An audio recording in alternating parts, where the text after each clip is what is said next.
regalo na aming maibibigay sa mga hindi Muslim. Hindi po kami humihingi ng anumang kapalit o lalong-lalo na yung kapalit na hinihingi ng iba na kapag binigyan mo siya ay kinakailangan na maging kasama kanya. Sa Islam po ay walang ganyan. Ang aming pong pagbibigay ay kusang loob at ito ay karapat-dapat naming ibigay, obligasyon namin magbigay sa inyo ng mga aralin tungkol sa pananampalatayang aming sinasabuhay araw-araw. Ang pamimigay po namin ito ay hindi namin hinihingi sa inyo na kapag kayo inabutan namin na babasahin ay mag-Muslim ka dahil binigyan kita. Wala pong ganyan sa Islam. Maaring may iba pong mga gumagawa ng ganun na ginugugol niya yung kanyang kayamanan sa pamaraan na pagbibigay ng mga regalo sa mga tao, pagbibigay ng mga ano-ano mga bagay na material sa mga tao upang kuhanin lamang ang kanilang loob upang sila ay maging miyembro ng kanilang sektang kinabibilangan. Mayroon pong gumagawa ng ganyan. So, huwag po kayong magagalit sa akin dahil totoo lamang po ang aking sinasabi. Ngayon, kung hindi po totoo ang aking sinasabi at hindi naman kayo gumagawa ng ganyan, ay huwag kayong magagalit sapagkat ang aking sinasabi lamang ay ang katotohanan na aking nakikita. Subhanallah, dito po sa Islam ay itong aming pamimigay ay ang hinahangad lamang namin ay ang panalangin na sana na ang aming mga naabutan ng mensahe at ng mga babasahin o anumang mga bagay na naabot namin tungkol sa pananampalataya, ang hinahangad lamang po namin ay ang mapatnubayan din sana sila sa tamang pananampalataya. Hindi po namin sila, hindi po kami mga Muslim na manghihikayat. Hindi po kami ang namamatnubay. Kami po ay tagapag-abot lamang, tagapaghatid lamang ng tungkol sa pananampalatayang Islam. Tagapaghatid lang po kami. Wala pong kapalit na hihingi sa sino man na binigyan namin ng anumang babasahin o anumang tulong o anumang regalo. Wala pong kapalit na hinihingi, kundi ang amin lamang panalangin, ang mga nabigyan namin at nakausap, nawa ay patnubayan din ng Panginoong Diyos. Sa matuwid na landas, yun lamang po ang aming hinihingi. Subhanallah, marami po akong napapansin at nakikita kahit sa Facebook po, sa internet. Nakikita natin ang mga ginagawang pagsisikap ng mga ibang tao upang ang mga tao ay kanilang akitin sa mga materyal na bagay upang sila'y maging miyembro ng kanilang sektang kinabibilangan. Subhanallah, sa Islam po, wala pong ganyan. Bagkus ang amin po lamang inaasahan ay patnubayan sila ng Panginoon Diyos at wala kaming ibang sasabihin sa kanila na kapalit sa aming pagbibigay sa kanila ng mga araling ito tungkol sa Islam. Nasa sa inyo po ang pagpapasya, mga kaibigan. Wala po kami mga kakayahan upang kayo ay patnubayan, maliban kami maghatid lamang sa inyo ng mga aral ng Islam. Sana po ay gamitin ninyo ang inyong pag-iisip. Huwag po kayong madala dahil sa inyong kahirapan. Gano'n na nga po, mahirap na nga po tayo pagkatapos po ay mali pa ang ating sinusunod. Subhanallah, kaya tayo po ay binigyan ng pag-iisip, pag-unawa, ng pagtimbang upang malaman natin kung totoo ba yung ating sinusunod. Hindi bali pong mahirap, basta tama ang sinusunod.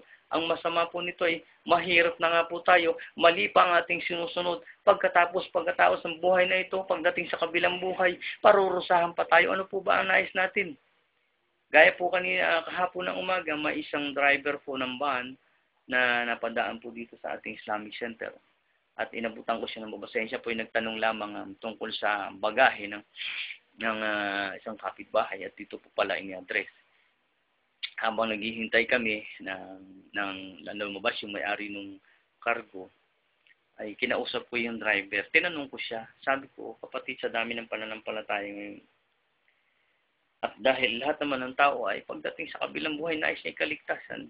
Nais mo rin ba, kapatid? O nais mo rin ba, kabayan? Nais mo rin ba sa kabilang buhay, ikaw ay driver pa rin?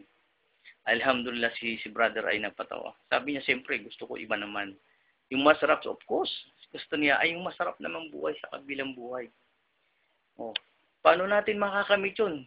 Kung dito pa lang sa lupa, hindi tayo gumagawa ng mga paraan. Kagaya mo, brother, nagtanong ka sa akin kung saan saan yung bahay o ang may-ari ng address na ito at pangalan.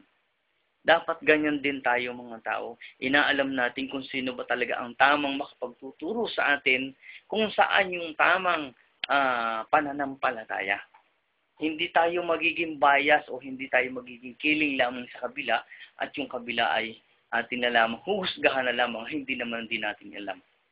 Kapag naghahanap ng lugar ang mga tao, hinahanap niya yung tamang mapa para sa lugar na yon. Kapag ang isang ginang ay manganganak sa basta tatakbo, of course, hahanapin niya yung hospital, kumadrona o midwife na magpapaanak sa kanya.